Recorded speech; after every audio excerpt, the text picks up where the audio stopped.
บารมีกรรมของบรรดาทั้งหลายอันมีท่านเกี่ยวที่มีบารมีในสวรรค์ชั้นดาวดึงสาพิโรธเพียงทานขออัญเชิญบารมีกรรมของสิ่งศักดิ์สิทธิ์ทั้งหลายในโลกจักรวาลตลอดจนบารมีกรรมของพระเดชบุรพาและพระวาทองค์เก่าบารมีของพระเจ้าพระอันเลิศบารมีของพระพุทธเจ้าดีเจ้าปู่เจ้าตาและบารมีที่บุญนั้นมาบุญในสถานที่นี้จงได้เกิดมาเป็นอันหนึ่งแล้วทำมาในโลกอาเซียนคงเป็นเหตุแล้วขอเรียกจากพระราชาในเดชมาอย่าคนกลางนี้ไปมองในเดชกาพระราชเดชถวายทรงกระจายวายุนิกระจายวายุสัตมโมได้ขอใจข้าพระเสด็จได้หอมเจ้ามาหลายจงจะได้ทรงบรรพสัตว์ผู้ดีและสัตว์ผู้คนบรรพสัตว์ผู้น้อยและสัตว์ผู้ทั้งหลายให้ขอพรพระเจ้าขอให้ขอพรพระพ่อน้ำนาเขาว่าปานนาให้ขอให้รู้เขาได้ขอพระเจ้าบรรดาตาวายสวรรค์ผู้คงนาสุรกรรมยินดีจะมันอาจารย์บัดนี้ความบารมีกรรมของสิ่งศักดิ์สิทธิ์ทั้งหลายอันโอกาสได้กลับมาเดินวันละนาละวันละบารมีของเทพเจ้าเจ้าทั้งหลายในโลกจักรวาลเมื่อได้นำมาสู่ดวงออกยังยานสถานที่แห่งนี้แล้วขอจงได้บรรดาพระพรปกปักรักษาศาสนาปกปักรักษาเทรียธรรมปกปักรักษาปฏิทินสมัยทั้งหลายปกปักรักษาเมืองโยบาลสมบาลงานจังหวัดทั้งหลายให้แก้วคาดปลอดภัยจากพยันตรายในภายในตัวตั้งแห่ในมาบุคโลอันบุคคลผู้ใดได้มีส่วนร่วมศรัทธาในการประกอบพิธีในเราครั้งนี้ได้สละทุกปัจจัยออกมาเป็นญาณบารมีขอจงเป็นผู้ที่หายเสียจากอุปกรรมทั้งหลายทั้งปวงคือบาปพโลโกบาปพโลโสบาปพุลปันนกรรมบาปพลปันนกรรมคือพยาธิเกิดเก่ากะดีพยาธิเกิดใหม่กะดีทัตติกรรมเผือกในกันดารสันดานก็ขอให้ระงับจับหายอิจิตังขอให้ได้คำมักปจิตังขอให้ได้คำปรารถนาคือว่าความทุกข์ความยากความลำบากกายความลำบากใจจงอย่าได้เกิดมีแก่ฟุ้งขาดทั้งหลายตราบต่อเท่าเข้าสู่นิพพานอายังมังคตังสัพเพมังคตังขอเจ้าป่องลงทางหลวงบ่ให้ขวางทางกว้างบ่ให้ตันขอจงเปิดดวงชะตาวัดวาศาสนาเปิดดวงชะตาของพระภิกษุสามเณรเปิดดวงชะตาของทวยทายกอุบาสกอุบาสิกาเจ้าภาพเจ้าศรัทธาทั้งหลายผู้มีจิตใจใสศรัทธาที่ได้ร่วมบำเพ็ญบารมีในครั้งนี้ที่ได้มาประกอบกระทำพิธีสวดคาถาพุทธาภิเษกบำเพ็ญทานบารมีในครั้งนี้จงมีแต่ความสุขความเจริญด้วยอายุวันนะสุขภาละให้พากันเจริญก้าวกรุงหุ่งเฮืองห่างมีดีขึ้นเห็นผลในอายัมปทันตาอิทานิก็มีในกะละบัดนี้ก็ข้าเถิด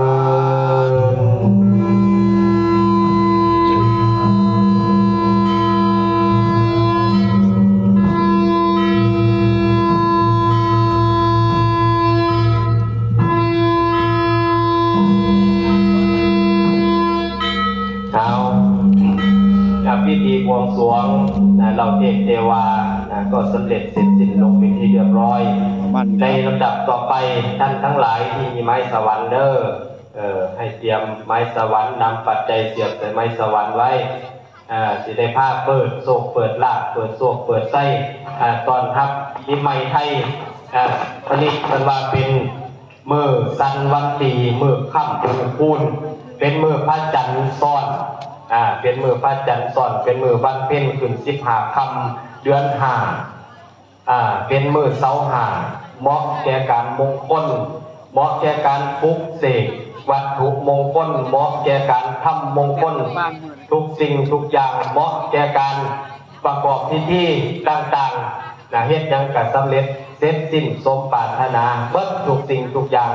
เฮ็ดน้ำมนต์อาบกะคักกะขังกะดีกะดังดีเบิดมื้อนี้เอาเตรียมไม้สวรรค์ไว้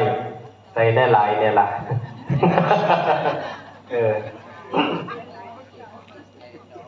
ก็ถือใจเจ้าอาวาสมาท่านโอปอภาพนี่ใส่ตลอดเด้กันบ่มีไม่สวรรค์ให้ยกมือขึ้นไปแจกเด้อหลวงพ่อเจ้าอาวาสเป็นว่ายังเหลือหลายอยู่ว่าท่านไม่สวรรค์บ่มีไม่สวรรค์กระนบ10 นิ้วใส่หัวอธิษฐานนะครับเอาตั้งใจเด้อ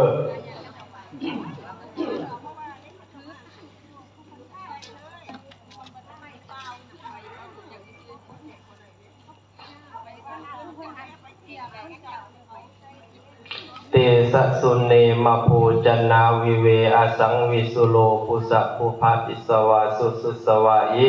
กุศลธรรมาจิตติวิอัตติ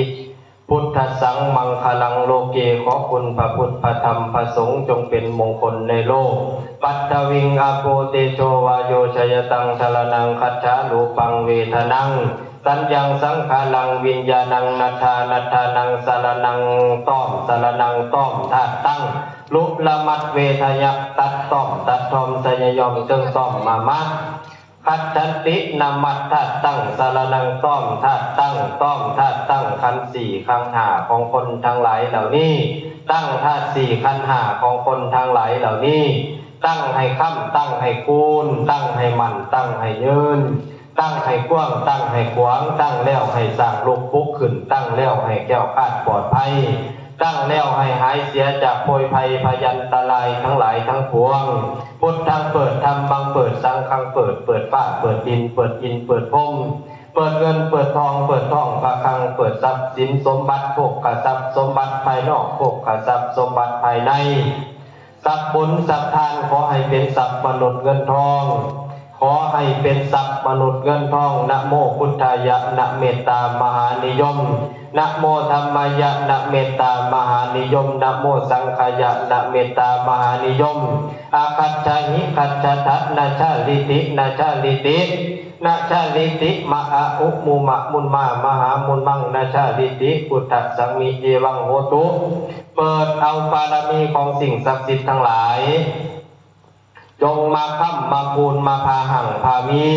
มาพามั่นพายืนพากว้างพาขวางพาสั่งลุกพุกขึ้นพาแก้วคาดปลอดภัยพาเจริญก้าวกุ่งหุงเฮืองพาหั่งพามีเห็นผลขึ้นในอายัมพทันตาขอให้ลาภสักการะเงินทองหลั่งไหลเทมายศถาบรรดาศักดิ์บริวารการงานการเงินโชคลาภความสุขความเจริญให้หลั่งไหลเข้ามาสู่ตัวสู่ตนทุกวินาทีทุกวินาทีทุกนาทีทุกชั่วโมงทุกมื้อทุกยามทุกปีทุกเดือนตราบที่รัชกาลถึงยาวนานสืบต่อไปก็ปูเถิดสาธุเอาเปิดกระเป๋าเงินขึ้นยกไม่สวรรค์ขึ้นใส่หัวเด้อเรื่องสิไรเข้ามือนี่ละที่พกเนี่ยมันที่โซ่ไป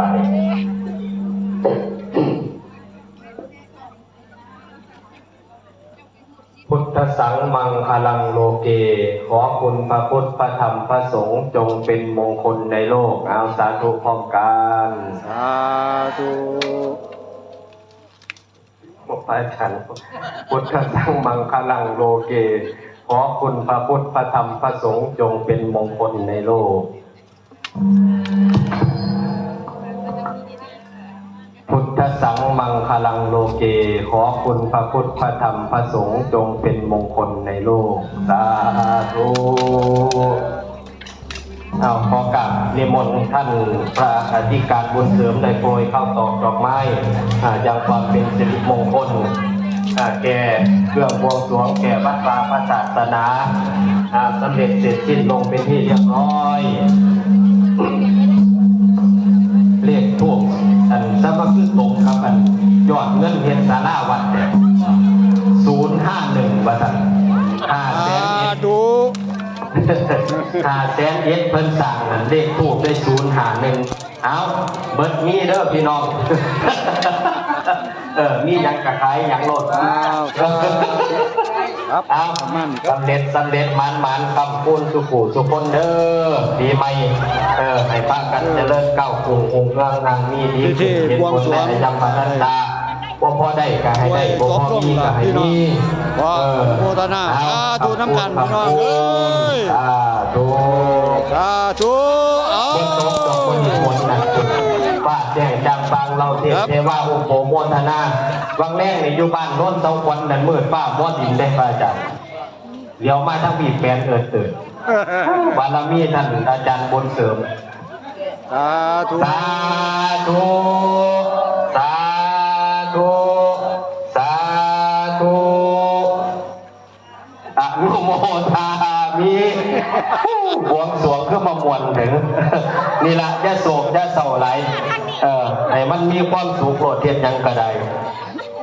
ว่าแม่นเป็นหวัดเด้อนี่เกียงเสียงเพิ่นดีโพดเสียงนั่นเนาะอาจารย์ นี่ครับ เอาไม่สวรรค์นะที่ฐานนะกับมาเสียบเด้อมาเสียบใส่ต้นกล้วย4 ต้นให้มันเต็มเด้อเจ้าอาวาสเพิ่นว่า4 ต้นให้มันเต็มเพิ่นว่าผู้ปรุงว่าให้เอา2 ต้นเพิ่นว่าบ่ว่าซั่นจะได้4ว่าซั่นเอาเสียบใส่ให้มันเต็มเสียบใส่ให้มันเต็มเด้อ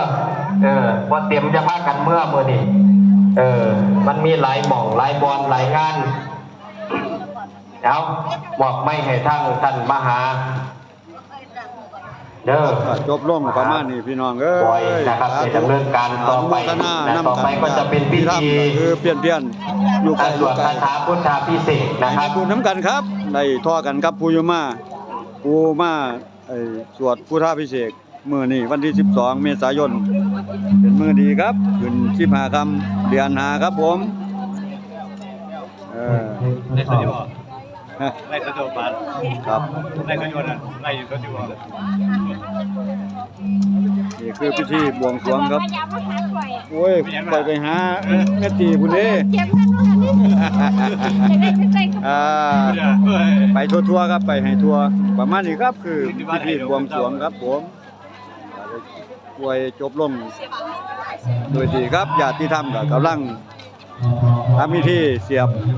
ระวังเด้อครับต้นกล้วยมันล้ม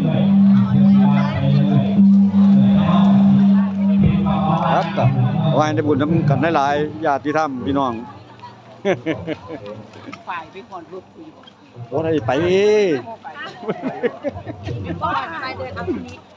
เขาสบายมากเลยทำทางบนโต๊ะเนาะ ครับ ตัวทั้งอื่นจะมาขึ้นกันเข้าเลยตัวทั้งอื่นอยู่เลยจะมาตัวเองแห้งตัวคนไปหลายหม่องตัวมันคือบันเท่า ครับบ่มีครับมื้อนี้ ตัวทั้งอื่นมันคือบันเท่าได้บัดนี้ ครับสาธุน้ำกันพี่น้องญาติธรรมคือวัดโพธารามบ้านสังแป้นครับตำบลแว้งอำเภอสว่างแดนดินจังหวัดสกลนครพิธีบวงสรวงศาลาหลังใหม่ที่ได้อันดับต่อไปก็คือ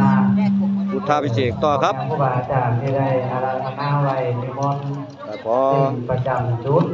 ขอบคุณ ทางพ่อแม่ครูบาอาจารย์ น้ำอกน้ำใจ ชุดเป็นผ้า เพื่อนๆทุกคนพี่น้องทุกคน ชุดที่หนึ่งจำนวน อยู่ไกลอยู่ไกลก็ตามครับ ผ้าพิสุพ่อแม่ครู ขอบ า ให้ อาจารย์ จะมีความสุขสุขภาพแข็งแรงทุกคนทุกครอบครัว จำนวน9 รูป เราเท่าลงไป รอเบิ่งคลิปหน้าครับขอกดไลค์กดแชร์หรือว่าให้กำลังใจ ทางที่อื่น เพราะงั้นตาเสียนสิได้เบิ่งคลิปใหม่ๆออกมาครับ ขอสวัสดีครับเพื่อนๆ